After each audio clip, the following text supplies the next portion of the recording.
नमस्कार, आवाज समाचार देख रहे हैं आप और आपके साथ मैं हूं स्मिता रिशाल। वक्त हो गया 4 बजे की तमाम अहम और बड़ी खबरों का, जिस पर करेंगे नजर। लेकिन उससे पहले नजर इस वक्त की हेडलाइंस पर। वीकली एक्सपायरी से पहले बाजार में शॉर्ट कवरिंग, निचले स्तर से शानदार रिकवरी के साथ बाजार बंद। 24 जनवरी के बाद पहली बार निफ्टी 18,000 पार बंद। रियलिटी, आईटी और ऑटो में खरीदारी। एयर इंडिया ने की दुनिया की सबसे बड़ी एविएशन डील। एयरबस से 250 और बोइंग से 220 विमान खरीदेगी कंपनी। पीएम मोदी ने फ्रांस और अमेरिका के राष्ट्रपति से की बात। बाइडेन ने डील को बताया ऐतिहासिक।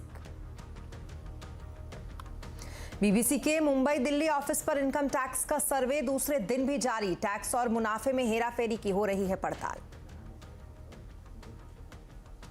स्टेट बैंक में एफडी पर अब मिलेगा ज्यादा ब्याज। बैंक ने जमा दरों में 0.25% तक बढ़ोतरी की। बल्क डिपॉजिट में दरें 0.75% तक बढ़ाई गई।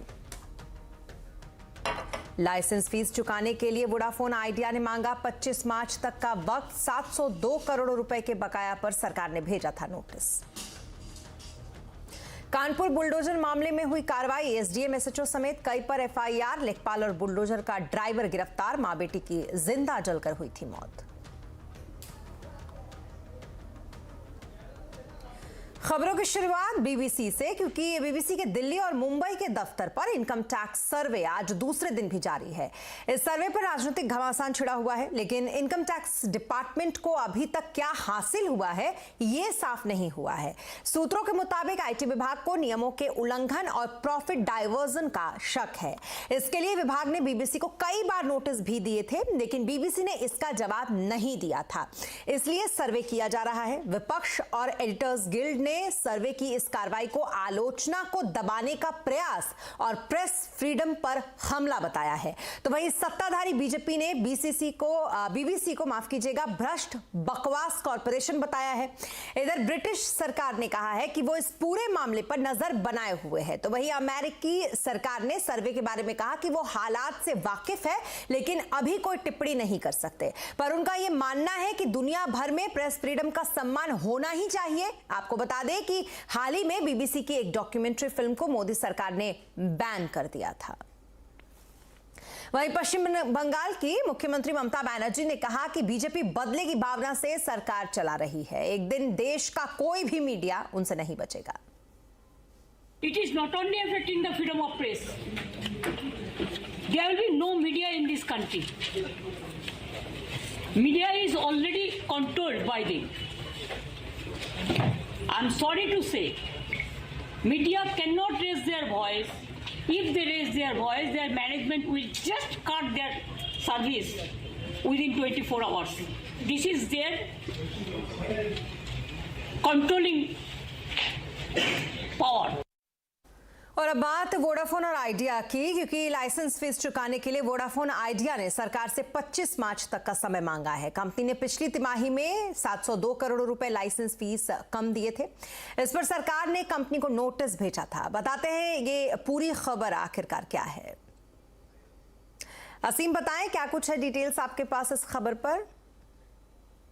तो हमने अपने दर्शकों को बताया था कि जो वोडाफोन आइडिया है उसने लाइसेंस फीस पर डिफॉल्ट किया है और सरकार उसको नोटिस भेजने की तैयारी कर रही है। तो सरकार ने वोडाफोन आइडिया को नोटिस भेजा था और पूछा था कि आपने बताइए लाइसेंस फीस कम क्यों दी है। तो उसका जवाब वोडाफोन आइडिया ने दिया है। वोडाफोन आइडिया ने कहा है कि वो ब्याज के साथ लाइसेंस फीस 25 मार्च तक चुका देगा। हालांकि इसने ये भी कहा कि ये जो रकम है ये इंस्टॉलमेंट में चुकाई जाएगी। 2 से 3 इंस्टॉलमेंट कंपनी इसके लिए लेगी। पहली इंस्टॉलमेंट फरवरी के अंदर ही दी जाएगी। ब्याज के साथ कंपनी को ये रकम चुकानी होगी, जो कि मार्केट से 2% ज्यादा है।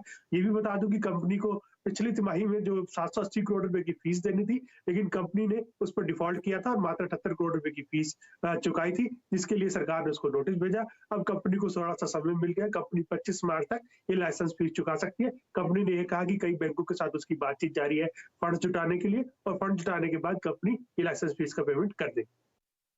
बहुत शुक्रिया तमाम डिटेल्स के लिए आपका असीम। और अब बात एयर इंडिया की। दरअसल एयर इंडिया ने दुनिया की अब तक की सबसे बड़ी एविएशन डील की है। एयर इंडिया ने एक साथ 470 एयरक्राफ्ट का ऑर्डर दिया है। इसमें फ्रांस की एयरबस से 250 और अमेरिकी कंपनी बोइंग से 220 एयरक्राफ्ट खरीदे जाएंगे। एयरबस साल के अंत तक एयरक्राफ्ट की डिलीवरी भी शुरू कर देगी। दोनों डील की वैल्यू करीब करीब 6.5 लाख करोड़ रुपए है। प्रधानमंत्री मोदी ने कहा कि आने वाले दिनों में भारत दुनिया के एविएशन सेक्टर में तीसरा सबसे बड़ा मार्केट होगा। निकट भविष्य में भारत एविएशन सेक्टर में विश्व का तीसरा सबसे बड़ा मार्केट बनने जा रहा है। कई आकलनों के अनुसार भारत को अगले 15 वर्षों में 2000 से अधिक विमानों की आवश्यकता होगी। भारत की make in India, make for the world vision के तहत एरोस्पेस मैन्युफैक्चरिंग में अनेक नए अवसर खुल रहे हैं। तो वहीं अमेरिका के राष्ट्रपति जो बाइडेन ने एयर इंडिया और बोइंग की डील को ऐतिहासिक बताया। बाइडेन और पीएम मोदी के बीच मंगलवार रात को फोन पर बातचीत हुई। बाइडेन ने कहा कि इस डील से अमेरिका में 10 लाख लोगों को नौकरी मिलेगी। The President spoke with the Prime Minister of India earlier today. They discussed the historic agreement for Air India to purchase over 200 American-made aircraft from Boeing. President Biden noted how the sale will support over 1 million American jobs across 44 states and help Air India meet growing demands for air transportation in India. They also discussed the importance of the strategic technology partners between India and the United States. तो वहीं France के राष्ट्रपति Emmanuel Macron ने कहा कि Airbus Bharat के विकास में योगदान दे रही है। फ्रांस भारत को अच्छी टेक्नोलॉजी देने के लिए प्रतिबद्ध है। The first one is that Airbus is contributing to the outstanding development of India, and the new 250 aircrafts which will be delivered to Air India will be one more step in this direction. There is a deep commitment in France to provide the state-of-the-art, the most efficient technologies available to India, and to be part of your Made in India strategy. French government has put all my energy for the last 6 years to reinvigorate French industry. And beyond aviation, we are building a new ambition in the sectors of nuclear energy, microchips, space, cyber, biotech, to mention a few of them. और air India के इस mega deal के क्या है मायने, एक तीर से कितने निशाने, आज आवाज अड्डा में इसी पर करेंगे बड़ी चर्चा शाम 7:57 पर।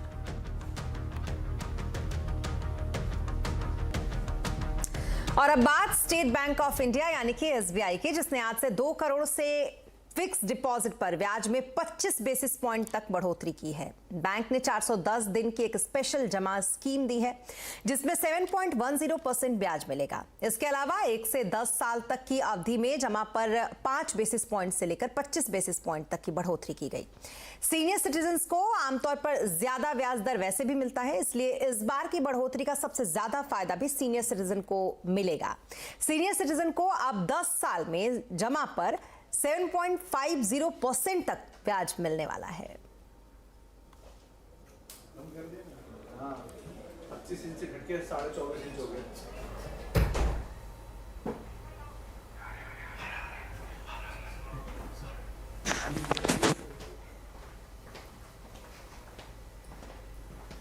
और अब बात करेंगे बाजार की। वीकली एक्सपायरी से पहले बाजार में आज शॉर्ट कवरिंग रही। सेंसेक्स 243 अंक चढ़कर 61,275 पर बंद हुआ। तो वहीं निफ्टी की अगर बात करें तो निफ्टी 46 अंक चढ़कर 18,016 पर आज बंद हुआ। आज सबसे ज्यादा खरीदारी रियलिटी, आईटी, ऑटो शेयरों में रही। इंफ्रा मेटल इंडेक्स बढ़त पर आज बंद हुए। एफएमसीजी फार्मा शेयरों पर आज दबाव रहा। और मार्केट का किस तरीके का हाल रहा ये जानेंगे हम सुमित से। चलते हैं सुमित के पास, जानते हैं मार्केट का हाल। सुमित बताइए, मार्केट के आज के हाइलाइट्स क्या कह रहे हैं? देखिए, आज शुरुआती कारोबार में तो भारतीय बाजारों में इंडेक्स फ्रंट पर एटलीस्ट कोई खास कामकाज नहीं था, लेकिन मिड कैप स्मॉल कैप में बढ़िया मूव फर्स्ट हाफ में देखने को मिला था। सेकंड हाफ में तस्वीर थोड़ी बदली और लोअर लेवल से एक बढ़िया रिकवरी इंडेक्स ने दिखाई और निफ्टी में 18,000 के ऊपर जाकर क्लोजिंग होते हुए दिखाई पड़ी। तो 17,900, 17,975 जिस जोन के ऊपर इंडेक्स ने एक बढ़िया शॉर्ट कवरिंग ट्रिगर बना और 18,000 के ऊपर जाकर इंडेक्स 18,020, 18,030 के आसपास के लेवल्स दिखाए। बजट के दिन का जो हाई था उसको भी मार्केट ने ब्रीच किया और उसके ऊपर जाकर कहीं क्लोजिंग आते हुए दिखाई पड़ी और उसके ऊपर कहीं एक अच्छी तेजी देखने को मिली। और साथ ही साथ जो ना केवल फ्रंटलाइन इंडेक्स बल्कि निफ्टी बैंक, सेंसेक्स दोनों में मूव था। मिड कैप स्मॉल कैप अच्छी खरीदारी में कामकाज करता, लेकिन एक शानदार तेजी थी आज रियल एस्टेट स्पेस में। करीब 23% लोअर लेवल से रियल एस्टेट स्पेस के अंदर रिकवरी आते हुए दिखाई पड़ी। और आज हैवी वेट पार्टिसिपेट कर रहे थे, जिसमें टीसीएस, रिलायंस इंडस्ट्रीज जैसे नाम जो कि मेजरली कामकाज करते हुए दिखाई पड़े। इसके अलावा आज जो मूव चल रहा था उसमें इंफ्रा स्पेस कामकाज कर रहा था। सिलेक्टिव एफएमसीजी के अंदर अच्छी बैंक देखने को मिली। मेटल लोअर लेवल से एक अच्छी रिकवरी दिखा रहा था। पीएसयू बैंक्स, बैंकिंग, ये दोनों में एक अच्छी खरीदारी आज के सत्र के अंदर बनते हुए दिखाई पड़ी। तो ओवरऑल एक एक्सपायरी से, वीकली एक्सपायरी से ठीक पहले भारतीय बाजारों के अंदर शॉर्ट कवरिंग ट्रिगर और 18,000 के ऊपर जाके क्लोजिंग होते हुए दिखाई पड़ी इंडेक्स की। जी, इसके अलावा सेक्टर्स का हाल आज कैसा रहा? कौन से सेक्टर्स में आज ज्यादा तेजी रही? देखिए, आज सेक्टर स्पेसिफिक देखेंगे तो मेजरली हैवी वेट्स की तरफ से पार्टिसिपेशन है। कल रिलायंस इंडस्ट्रीज ने पार्टिसिपेट किया और आज भी रिलायंस इंडस्ट्रीज की तरफ से करीब 2 से 2.5%, यानी कि 2 दिनों के अंदर ही 6% के आसपास का मूव तो अकेले रिलायंस ने दे दिया। टेक महिंद्रा 6% की शानदार तेजी यहां बनते हुए दिखाई पड़ी। आईटी में एक अच्छी रिकवरी जिसको पार्टिसिपेट कर रहा था Tech Mahindra. Apollo hospital numbers हालांकि वीक साइड पर, लेकिन नंबर्स के बाद क्योंकि ऑलरेडी डिस्काउंटेड थे तो नंबर्स के बाद एक बढ़िया ट्रिगर बना तेजी का और 5 से 6% के आसपास की पॉजिटिव कमेंट्री के बीच में स्टॉक में मूव आता हुआ दिखाई पड़ा। आयशर मोटर्स कल नंबर्स आया, उसके बाद कमेंट्री काफी क्रूशियल, ब्रोकर हाउसेस के अपग्रेड 4.5% की तेजी के साथ 3300 के जोन्स पे क्लोजिंग देखने को मिली। रिलायंस इंडस्ट्रीज 2 दिनों में 6% की बढ़िया मूव और 2431 के जोन्स पे इसने आगे क्लोजिंग थी। गिरने वाले शेयरों में निफ्टी में हिंदुस्तान यूनिलीवर करीब 1.5% टूटा, सन फार्मा करीब 1.25%, एलएनटी 1% नीचे और इंडसइंड करीब 0.5% के आसपास का फॉल यहां पर आता हुआ दिखाई पड़ा। 2 दिन की गिरावट के बाद आज मिड कैप भी चला, तो मिड कैप के चढ़ने वाले शेयरों की बात की जाए तो आज अच्छा पार्टिसिपेशन मिड कैप में आ रहा था। जीआईसी की तरफ से 11% की तेजी। टोरेंट पावर एक लंबे अंतराल के बाद 10% के आसपास का मूव आया। इंश्योरेंस की दूसरी कंपनी न्यू इंडिया एश्योरेंस करीब 5.5% का मूव और लिंडे इंडिया एक लंबे अंतराल के बाद 3-3.5% के आसपास तेजी यहां आते हुए दिखाई पड़ी। प्रेशर था सीजी पावर में 4.5% की गिरावट। भारत फोर्ज नंबर्स के बाद 4.5% तक टूटा। ऑयल इंडिया 4% नीचे और 3M इंडिया करीब 3.5% के आसपास की गिरावट यहां पर भी आते हुए दिखाई पड़ी। लेकिन एक अच्छी तेजी आज आईटी में रही, रियल एस्टेट में रही, एफएमसीजी में रही, जो कि मेजरली पार्टिसिपेट करते हुए दिख रहे थे मार्केट्स में। जी, बहुत शुक्रिया तमाम मार्केट अपडेट के लिए आपका सुमित। तो ये तो रहा पूरा मार्केट का हाल जो आपने सुना सुमित से। और अब बात गुजरात सरकार की, जिसने सर्कल रेट को 15 अप्रैल से डबल करने का फैसला किया है। इसके चलते गुजरात में प्रॉपर्टी के दाम 25% तक बढ़ गए हैं, बढ़ सकते हैं ऐसा अनुमान है। रियल एस्टेट सेक्टर को इससे बड़ी परेशानी की आशंका सता रही है। देखिए संवाददाता केतन जोशी की ये रिपोर्ट। गुजरात के हर रजिस्ट्री ऑफिस में इन दिनों प्रॉपर्टी डॉक्यूमेंट करवाने वालों की भीड़ है। गुजरात सरकार ने पहले 4 फरवरी से जंत्री यानी कि सर्किल रेट को डबल करने का निर्णय लिया था, लेकिन एक सप्ताह के बाद निर्णय बदलकर अब 15 अप्रैल से नए सर्किल रेट लागू करने का फैसला किया गया है। हाल में ही 11 तारीख को सरकार श्री ने एक परिपत्र रिटर्न कर दिया हमारा कि भाई अभी 11 के बाद जो दस्तावेज होने वाले पुरानी जंत्री से हो गए। 15/4/23 तक ये रेट लगेंगे, 2 महीने तक। तब तक आप पुराने रेट पे करवा सकते हो। घर, ऑफिस, दुकान या जमीन की खरीदारी होती है तो उसके डॉक्यूमेंट पर जो स्टाम्प ड्यूटी लगती है उनका खर्च सर्किल रेट से तय होता है। यानी कि जो बढ़ोतरी हुई है अब वो सीधे बिल्डर्स या ग्राहक के ऊपर आएगी। Gujarat institute of housing and state developers ने आशंका व्यक्त की है कि 15 अप्रैल के बाद जब नियम लागू होगा तो प्रॉपर्टी 25% तक महंगी हो सकती है और अफोर्डेबल सेगमेंट पर ज्यादा असर होगा। रेरा रजिस्टर्ड प्रोजेक्ट है, उसमें आम आदमी ही का ही दस्तावेज होता है, तो रेरा रजिस्टर्ड प्रोजेक्ट में से उनको निकाल देना चाहिए। उसमें जो एक्सिस्टिंग जो रेरा में नंबर्स दिए है उसको कंसीडर करके करना चाहिए। तो गुजरात में जो विकास हो रहा है उसमें ब्रेक नहीं लगेगी। और जो अफोर्डेबल हाउसिंग में अपने परचेस FSI हमारा लिंक है, तो रीडेवलपमेंट प्रोजेक्ट अफोर्डेबल हाउसिंग को अगर आपको पुश करना है तो ये जो FSI के जो रेट है उसको डीलिंग कर देने चाहिए, उसके रेट फिक्स कर देने चाहिए। जहां रिच एरिया है वहां और मिडिल क्लास इलाके में एक समान सर्किल रेट लागू होगा, इससे भी मुश्किलें हो सकती हैं। सर्कल रेट में बढ़ोतरी से किसी को आपत्ति नहीं है, लेकिन 15 अप्रैल के बाद FSI और एरिया को ध्यान में रखे बगैर अगर पुराना नियम ही लागू होता है तो निश्चित रूप से जो गुजरात का रियल एस्टेट सेक्टर है वो मुश्किल में आ सकता है। केतन जोशी, अहमदाबाद। और यहाँ रुकेंगे एक छोटे से ब्रेक के लिए, लेकिन जल्द होंगे हाजिर। आप बने रहे हमारे साथ।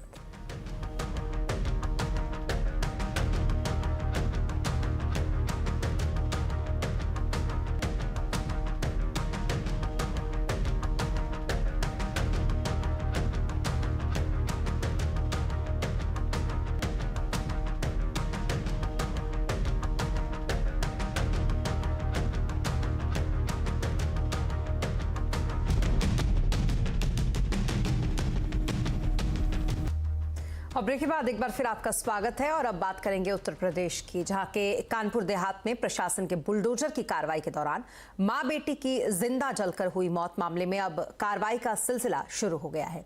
इस मामले में अभी तक लेखपाल और बुलडोजर के ड्राइवर की गिरफ्तारी हो चुकी है, तो वहीं इस मामले में से जुड़े एसडीएम, एसएचओ समेत कई पुलिस और प्रशासनिक अधिकारियों के खिलाफ केस दर्ज हो चुके हैं। एसडीएम को तो इस मामले में सस्पेंड भी कर दिया गया। वहीं ये मामला अब राजनीतिक रंग भी लेता जा रहा है। कांग्रेस ने जहां इस मामले को लेकर लखनऊ में अपना विरोध प्रदर्शन जताया, तो वहीं सपा इस मामले को हत्या बताकर सरकार पर आरोप लगा रही है। हालांकि बीजेपी ने साफ किया है कि घटना में दोषी पाए गए हर किसी के खिलाफ सख्त कार्रवाई होगी। जांच भी चल रही है, मुकदमा भी दर्ज कर लिया गया है, गिरफ्तारियां भी शुरू हो गई हैं। किसी दोषी को बख्शेंगे नहीं। कि हमारी सरकार की नीति बहुत स्पष्ट है, संदेश बहुत साफ है कि हम, कोई भूमाफिया होगा, कोई गुंडा होगा, कोई अपराधी होगा, अगर उसने कुछ अवैध कब्जे किए हैं तो उसको तो खाली करना पड़ेगा, अन्यथा उसके खिलाफ जो कार्रवाई चल रही चलेगी। गरीब को छेड़ो मत और माफिया को छोड़ो मत। बगैर नोटिस उनके मकान गिराए गए। वहां पे एक भगवान शिवा का मंदिर को बुलडोजर से तोड़ा गया और जब वो परिवार उसके अंदर से चीखते रहे तो एसडीएम और शासन प्रशासन वहां से भाग निकला, जबकि उनको वहां पे उनकी जिंदगी बचाने का काम करना चाहिए था।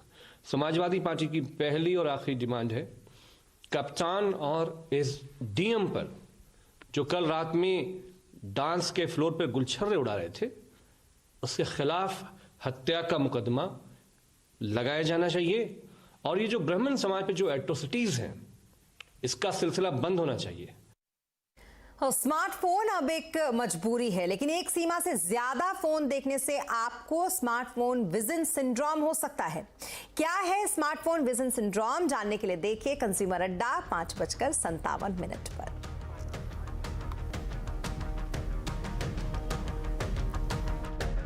अगर काम से बोर हो गए तो कौन सा फॉर्मूला अपनाएं, ये जानने के लिए देखिए हमारा आज का कंज्यूमर अड्डा। काम से बोर अपनाओ फॉर्मूला 4, शाम 5:57 पर।